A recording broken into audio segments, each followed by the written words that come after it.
काँग्रेसच्या सोबत लढाई असली तरी विलासराव देशमुखांच्या बाबत आम्हाला आदर आहे असं वक्तव्य मुख्यमंत्री देवेंद्र फडणवीसांनी केलं आहे। महाराष्ट्राच्या जडणघडणीमध्ये विलासराव देशमुखांचा वाटा मोठा आहे असंही फडणवीसांनी नमूद केलं।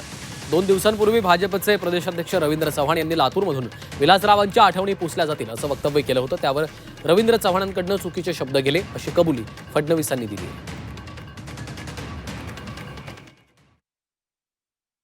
खरं तर आपल्या सर्वांचा उत्साह बघितल्यानंतर लक्षात येत आहे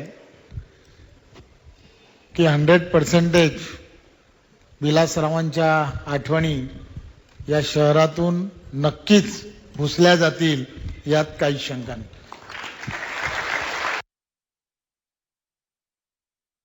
विलासरावजी देशमुख एक असं नाव आहे की जे पक्षाच्या पलीकडे ज्या नेत्यांचा आपण या महाराष्ट्राच्या जडणघडणीमध्ये मोलाचा वाटा आहे म्हणून ज्यांचा आपण आदर करतो, त्यातलं एक प्रमुख नाव हे विलासराव देशमुखांचं आहे। हे सांगताना मला या ठिकाणी कुठलाही संकोच नाही। 2 दिवसापूर्वी या ठिकाणी काही गोंधळ तयार झाला, काही कन्फ्युजन झालं। आमचे अध्यक्ष या ठिकाणी आले होते। ते बोलत असताना त्यांना त्या ठिकाणी हे सांगायचं होतं की राजकीय दृष्ट्या आपल्याला नवीन रेकॉर्ड तयार करायचा आहे, पण कदाचित त्यांचे शब्द हे चुकीच्या पद्धतीने गेले असतील, त्याबद्दल त्यांनी दिलगिरी व्यक्त केली आहे।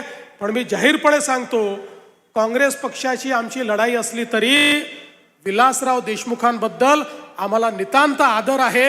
या महाराष्ट्रातलं एक महत्त्वाचं नेतृत्व ते आहे।